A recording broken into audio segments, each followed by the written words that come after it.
Pessoal, na aula de hoje nós vamos falar sobre a dilatação linear dos sólidos. Está lembrado que na semana passada nós falamos sobre temperatura e que a temperatura ela media o grau de agitação das partículas que compõem a substância? Pois bem, quando nós aumentamos a temperatura aumenta e com o aumento da temperatura aumenta o grau de agitação das partículas que compõem essa substância. Vamos imaginar que essa substância seja um sólido e, sendo um sólido, para que essas partículas possam se agitar numa intensidade maior, há necessidade de um espaço maior. Esse espaço maior significa um aumento no comprimento ou aumento nas dimensões desse sólido. Então, por exemplo, numa situação inicial, se eu tenho uma barra de um sólido, por exemplo, um metal, de comprimento inicial L0 e uma temperatura inicial θ0. Vamos supor que eu promova o aquecimento dessa barra.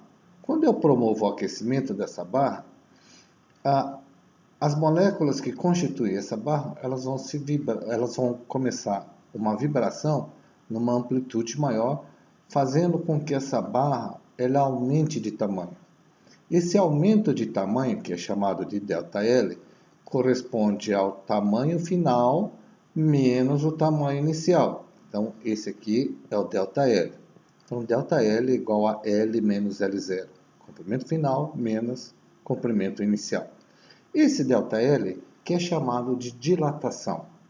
E essa dilatação, ou variação no comprimento, ela vai depender diretamente do comprimento inicial, da variação de temperatura e do material que constitui. Esse alfa nós vamos chamar de coeficiente de dilatação linear. E ela vai depender do material. Tem materiais que dilatam mais, uma certa variação de temperatura, e tem materiais que dilatam menos. Muito bem, uma aplicação muito prática dessa dilatação são as chamadas lâminas bimetálicas. Essas lâminas bimetálicas elas são usadas em vários componentes eletrodomésticos em que haja necessidade de se manter uma temperatura constante. Então, esquentou demais, desliga. Esfriou demais, liga. Essas lâminas bimetálicas são, na realidade, normalmente dois materiais diferentes, dois metais diferentes, que elas são unidas. Tá? Elas são unidas de tal maneira que, quando eu promovo o aquecimento de uma lâmina bimetálica, essa lâmina bimetálica ela vai se encurvar. Essa curvatura ela se deve ao fato de que, nesse caso, entre alumínio e cobre, o alumínio ela dilata mais, ela tem um coeficiente de dilatação maior do que o cobre, então ela dilata mais, ela aumenta mais esse tamanho do que esse, portanto ela vai curvar para cá. Ao contrário, se eu esfriar, aqui o alumínio está clarinho, né? Cuidado, tá? Aqui o alumínio está escuro e aqui o alumínio está clarinho. Mas não importa. O alumínio, por ela se dilatar mais no calor, consequentemente, ela contrai mais no frio, tá? Então, se o alumínio ela dilata mais no calor, aqui ela vai contrair mais do que o cobre, e aí essa lâmina ela vai ter uma curvatura ao contrário, tá? Vamos exemplificar? Pega um ferro de passar roupa. Um ferro de passar roupa, ela tem um circuito lá dentro em que a corrente elétrica passa pela lâmina bimetálica e completa o circuito por aqui. E aí, quando o ferro está ligado, nesse caso então, o ferro ligado, o ferro começa a esquentar. Tá. Ferro esquentado. Se o ferro está quente, essa lâmina bimetálica também vai esquentar. E quando essa lâmina bimetálica esquenta, nesse caso ferro com cobre, o cobre tem um coeficiente de dilatação maior, ela dilata mais do que o cobre, e aí essa lâmina bimetálica ela vai fazer uma curvatura dessa forma, interrompendo o contato aqui Quando eu interromper o contato aqui, o ferro que estava ligado, ele vai ficar agora desligado e ela vai esfriar. Quando ela começa a esfriar, essa lâmina também começa a esfriar. Aí ela vai voltar de novo a ficar reto, dessa forma, e aí ela vai encostar e vai fazer o circuito fechar de novo, e aí o ferro vai ficar ligado e ela vai esquentar de novo. Esquentou de novo, esquenta o ferro, esquenta a lâmina desliga, e assim ela vai manter uma temperatura constante. Perfeito? É difícil? Não, né? Então, essa mesma dilatação, a gente precisa tomar cuidado. Por exemplo, em trilhos de trem, há necessidade, toda vez que se coloque trilhos de trem, há necessidade de se deixar um espaçamento. Um espaçamento para que o trilho, quando esquentar, ela possa ter para onde dilatar. Se ela não tiver para onde dilatar, o que vai acontecer? Ela vai entortar. Tá? Então, isso aqui aconteceu porque esqueceram de deixar esse vãozinho aqui. Tudo bem? Não é só metal que dilata não, tá? Porcelana dilata, concreto dilata, tá? Só que o concreto, por exemplo, em viaduto, o viaduto ela é feita em placas exatamente para que entre uma placa e outra possa haver um espaço para que o concreto possa dilatar. Tudo bem? Como o concreto dilata, esse concreto ela se move de um lado para o outro. Dilata, contrai, dilata, contrai. Então, há necessidade também de se colocar uns roletes. Então, em todo o apoio de um viaduto, vocês podem observar que vai ter um cilindro que permite que esse viaduto, essa ponte, ela ande para um lado ou para o outro, tá? Essas juntas de dilatação também tem de várias formas. Essa daqui é um modelo mais novo, esse outro é um modelo também mais recente, tá? Tudo isso para impedir o quê? Para impedir algum desastre que possa ocorrer por conta da dilatação. Então vamos lá para as nossas atividades. Analisando. Antes de mais nada, se você não está com a apostila, não se preocupe, tá? Essa aula vai estar postada lá como videoaula no YouTube e lá sim você vai assiste, vê o exercício, a resolução, pausa, copia, volta se for necessário, tá? Não há necessidade de você ficar doido dessa forma. Tudo bem? Então vamos lá. Analisando a tabela com os valores do coeficiente de dilatação linear para alguns materiais apresentada na página 17, responda às questões propostas. Lá da página 17, a tabela, não se preocupe, está aqui, eu já fiz o favor de trazê-la para cá. Qual entre os materiais relacionados tem maior capacidade de dilatar? Bom, tem maior capacidade de se dilatar aquele que tem o maior coeficiente de dilatação. Lembra que ΔL igual a L0, alfa delta θ? Então, quem tiver o maior L0, maior alfa ou maior delta θ é o que vai ter maior dilatação. Nesse caso aqui, eu tenho uma tabela com os alfas, com os coeficientes de dilatação, terá maior capacidade de se dilatar o chumbo, porque tem maior coeficiente. Bom, se o chumbo é o que tem a maior capacidade de se dilatar, qual entre os materiais relacionados tem menor capacidade de se dilatar? Naturalmente, porcelana. Por quê? Porque tem um alfa menor. Então, quanto maior o alfa, maior a dilatação. Quanto menor o alfa, menor a dilatação. E qual é o significado do coeficiente de dilatação do latão? Você sabe? Bom, toda vez que perguntar o significado de alguma grandeza dentro de uma fórmula, você faz o seguinte: isola a grandeza, por exemplo, alfa, ele vai ser igual a ΔL, dividido por L0 delta-θ, né? Você isolou o alfa, passou L0 para cá dividindo, o delta-θ está multiplicando, passa dividindo.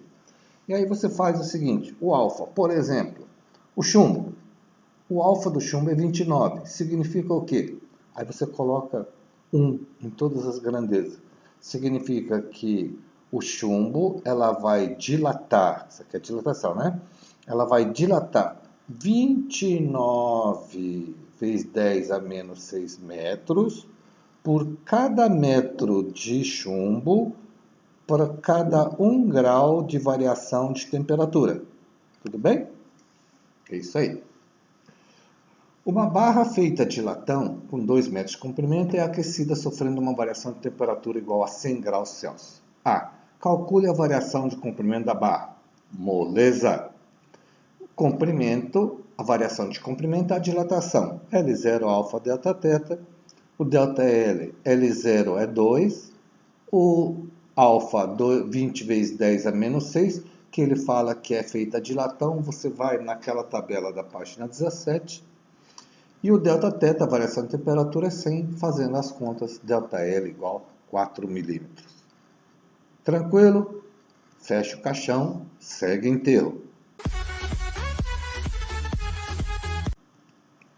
Calcule o comprimento final da barra. O comprimento final da barra vai ser o comprimento inicial mais a dilatação. Então, comprimento final da barra, o L, vai ser o comprimento inicial mais o tanto que dilatou. Comprimento inicial 2, quanto que dilatou? 4 milímetros, que seria 4 vezes 10 a menos 3 metros, portanto, somados, L igual a 2,004 metros. Fecha o caixão, segue enterro. Voltando à situação original, qual seria a variação do comprimento caso a variação de temperatura fosse o dobro, ou seja, 200 graus Celsius? Lembra da fórmula? Você já está até decorando já, né? Tá. Se você dobrar o delta-θ, se você dobrar a variação de temperatura, não tem um sinal de igual? Então, o delta ele tem que dobrar para poder manter essa igualdade. Tá certo? Portanto, o ΔL vai ser o dobro de 4 milímetros, ΔL igual a 8 milímetros. Tranquilo? Fecha o caixão e vamos seguir o enterro. Voltando à situação original, qual seria a variação do comprimento caso o comprimento inicial fosse o dobro, ou seja, 4 metros? Bom, se você dobrar o comprimento inicial, vai dobrar a dilatação. Portanto, ΔL igual a 8 milímetros, já está até perdendo a graça. Tá? Fecha o caixão, segue o enterro. E, voltando à situação original, qual seria a variação do comprimento caso a barra fosse feita com material cujo coeficiente de dilatação, o alfa, fosse o dobro do coeficiente de dilatação do latão? De novo, dobrou o alfa, dobrou o ΔL. ΔL era 4 milímetros, agora passa a ser 8 milímetros. Fecha o caixão e segue o enterro. 3. Na construção civil, para evitar rachadura nas armações longas de concreto, como por exemplo pontes, usa-se a construção em blocos separados por pequenas distâncias preenchidas com material de grande dilatação térmica em relação ao concreto, como o piche betuminoso. Você já deve ter visto nas pontes, de tempos em tempos você vai ver uma faixa preta. Essa faixa preta é o piche betuminoso. Uma barra de concreto de coeficiente linear 1,9 vezes 10 a menos 5 por grau Celsius, comprimento de 100 metros, a 30 graus Celsius, sofrerá uma dilatação linear a 40 graus Celsius de ΔL igual a L0 alfa delta-θ. Comprimento inicial 100 metros, o alfa foi dado, temperatura final 40 menos inicial 30, faz-se as contas. ΔL igual a 1,9 vezes 10 a menos 2 metros. Alternativa. 1,9 vezes 10 a menos 2. Perdão, gente. Aqui eu errei, tá? Tá aqui, ó. A resposta é 1,9 vezes 10 a menos 2. Alternativa A. A de assombração. De tanto caixão que nós falamos, A de assombração. 4. Uma fenda de largura 2,002, essa que é a fenda, esse espaço vazio, precisa ser perfeitamente vedada por uma pequena barra quando a temperatura no local atingir 130 graus Celsius. A barra possui um comprimento de 2 centímetros a temperatura de 30. Então está aqui essa barra escura, 2 centímetros a 30 graus. Como ilustra a figura, os comprimentos mostrados não estão em escala. Considerando desprezível a alteração na largura da fenda, então, supondo que essa fenda continue sempre 2,002, tá? A barra apropriada para este fim deve ser feita de... Então, para a gente ver de que material deve ser feito, então, vamos lá. ΔL, a dilatação, ela tem que ser de 2,002 menos 2, que é esse espacinho aqui, ó, que sobra, esses dois espacinhos juntos, vai ser tudo isso menos 2, tá? Esse é o ΔL. Igual ao comprimento inicial dessa barra, que é 2, o alfa que a gente quer descobrir, temperatura final 130 menos inicial 30. Faz-se as contas, alfa dá 1 vezes 10 a menos 5, 1 vezes 10 a menos 5, tá aqui, que a gente não escreve, né? 10 a menos 5 é a mesma coisa que 1 vezes 10 a menos 5, portanto, alternativa C de caixão. Ou C de cemitério, de cadáver, de cova, de cremação. Não importa. Uma das aplicações da dilatação térmica é a determinação do espaçamento que deve ser deixado entre dois corpos para evitar que a dilatação ou a contração causem deformidades ou problemas. Trilhos de aço têm coeficiente de dilatação relativamente baixo, alfa igual a 13 vezes 10 a menos 6. E mesmo assim, para um trilho de 25 metros, a uma temperatura de 10 graus Celsius, foi calculado que o espaçamento deve ser de 13 milímetros. Qual é a temperatura máxima a que o trilho pode ser submetido sem que haja danos à estrutura? Então, ΔL, L0, alfa, delta teta, o ΔL 13 vezes 10 a menos 3, 13 milímetros, comprimento inicial 25, o alfa foi dado, 13 vezes 10 a menos 6, e aqui no delta teta que é temperatura final menos inicial, é o que a gente quer. Então vamos calcular o delta teta primeiro. Então, isolando-se o delta teta, faz-se as contas, passa, troca, corta, junta, e delta T vai ser igual a 40 graus Celsius. Só que o delta teta é temperatura final menos inicial. Então, esse delta teta de 40 é igual a temperatura final menos inicial, que era 10. Então, a temperatura final, 50 graus Celsius. Fecha o caixão, segue o enterro. Última questão.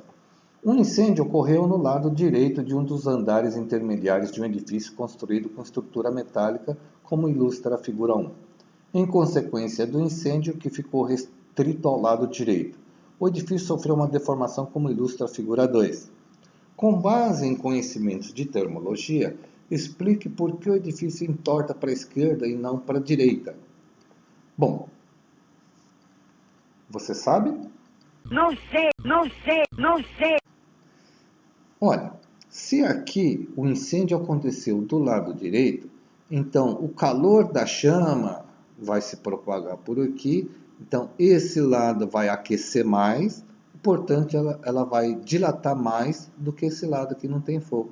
Por isso que o edifício entortou mais pelo lado direito.